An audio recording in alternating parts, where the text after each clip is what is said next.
Sejam bem-vindos ao Estúdio Unifest. Nós vamos promover toda uma série de vídeos que tocam aspectos da agilidade e hoje nós vamos falar sobre o Static. O Static nada mais é do que o System Thinking Approach to Introducing Kanban. O que se trata o Static? É uma maneira de você pensar de forma sistêmica em como implantar o Kanban em um determinado contexto. Um aspecto muito interessante do Static é que ele considera a visão do todo, do propósito até a entrega de valor. É muito comum durante a implantação do Kanban em uma estrutura focarmos diretamente na concepção do board, pensando nas suas etapas, em como fazer o controle do WIP. Essa é uma armadilha muito comum no momento em que fazemos a concepção de um projeto que utilizará um método Kanban. O ideal é partirmos desde o propósito, observando as demandas, a capacidade, os pontos de insatisfação, e é justamente isso que o Static traz, uma visão completa de como realizar a melhor abordagem para implementar o método Kanban em um determinado contexto.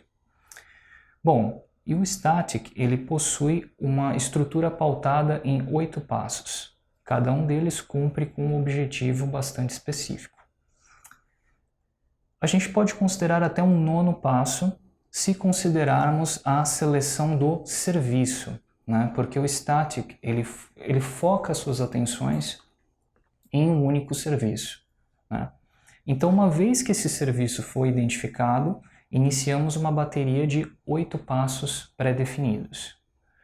Em relação ao primeiro passo, nós estamos falando sobre o propósito, né? Então, o David J. Anderson ele fala muito sobre o fit for purpose, né? O propósito que quer se alcançar para o cliente, né? Para o usuário final. Então, nessa etapa é extremamente interessante realizar dinâmicas de definição de visão, de definição de objetivos e, como eu mencionei anteriormente, o Static ele traz uma análise sistêmica do todo. Não vamos fechar uma visão de maneira modularizada. Nós temos que fechar uma visão do que todo aquele contexto tem como objetivo de entrega de valor. O segundo passo seria a identificação das insatisfações, né? Quais são as dores desse sistema? O que exatamente queremos melhorar? Como o Kanban traz uma abordagem evolucionária, ele é particularmente interessante para a resolução de insatisfações atuais. Nessa etapa é muito importante você mapear as insatisfações internas, que tocam o time atuante na demanda, e as externas. E neste sentido, é interessante realizar um trabalho prévio de coleta de feedbacks com stakeholders, clientes, para que você tenha um panorama total dessas insatisfações. O que é preciso melhorar? Então, até aqui, temos a definição de um propósito claro no primeiro passo e o mapeamento de insatisfações no segundo passo. O terceiro passo toca o entendimento das demandas.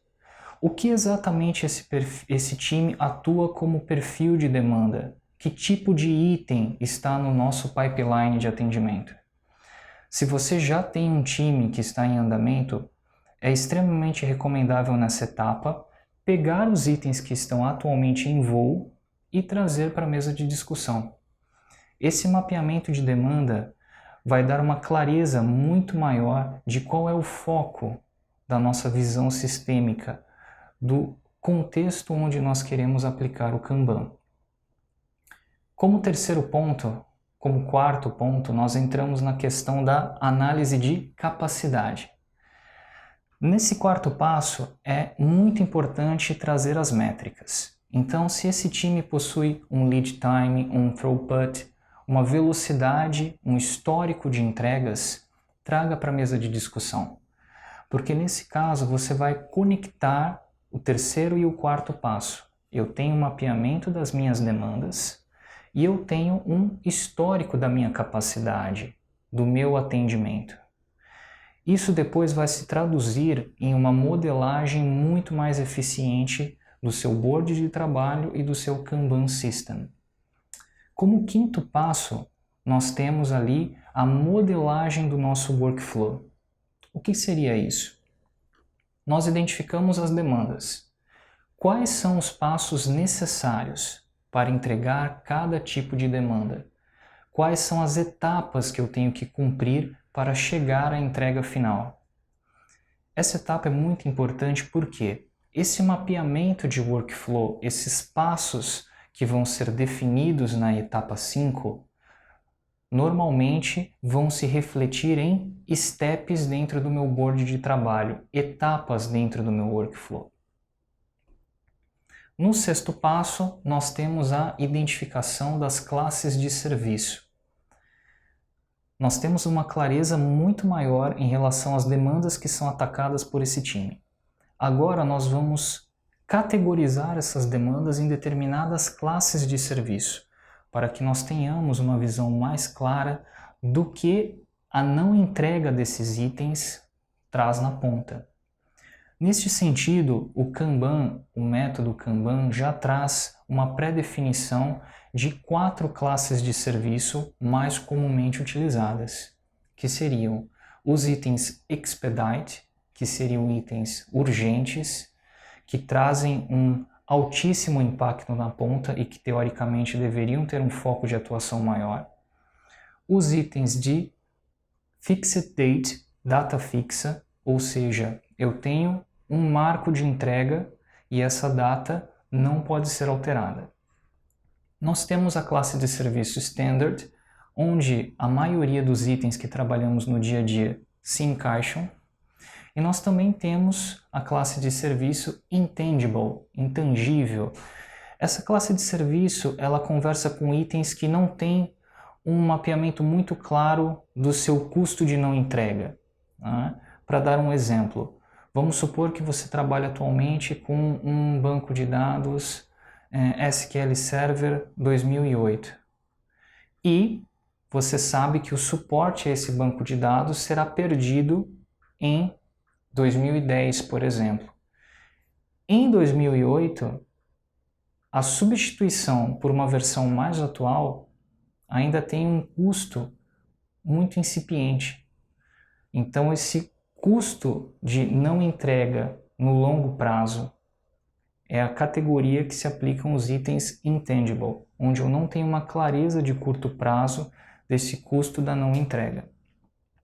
É óbvio que durante esse trabalho de entendimento das classes de serviço podem surgir outras, e você vai entender como as demandas que você definiu lá no passo 3 se enquadram em cada uma dessas classes de serviço.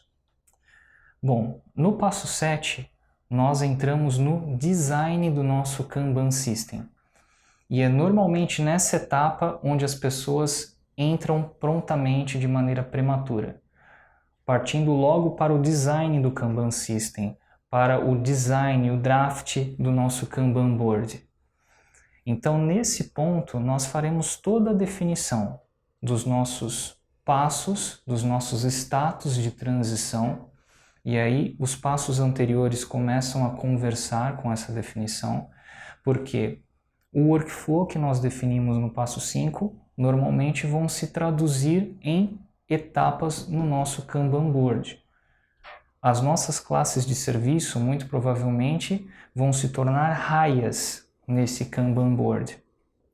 E todo o histórico de capacidade de atendimento que nós levantamos anteriormente muito provavelmente vão se traduzir em WIPs em cada uma das nossas colunas. Então eu saio do item 7 com o meu Kanban System desenhado, definido. A etapa 8 é a etapa de rollout, onde você efetivamente vai implantar este Kanban System e dentro de uma dinâmica fechada de static, você pode, por exemplo, fazer a definição efetivamente do quadro em uma parede ou através de um sistema de maneira digital e experimentar a transição de status entre itens, coletar feedbacks dos envolvidos, porque assim você fecha todo um ciclo de mapeamento do seu sistema, desde o propósito até a entrega de valor. Bom, esses seriam os pontos contemplados no Static. É importante reforçar que esses pontos não estão engessados. Você não precisa necessariamente utilizar todos os passos no momento em que você promove esse mergulho, essa imersão na implantação do Kanban. E você também não precisa necessariamente seguir esta sequência. Essa é uma recomendação, dado que a sequência que foi apresentada aqui tem uma linha que parte do propósito e vai até o delivery de um Kanban board, de um Kanban system bem definido e que provavelmente atenderá às expectativas. Bom, eu espero ter contribuído com essa visão sobre o Static. É um excelente método, uma excelente maneira de se introduzir Kanban em um sistema, em uma organização, e recomendo fortemente a sua utilização. Muito obrigado e até a próxima.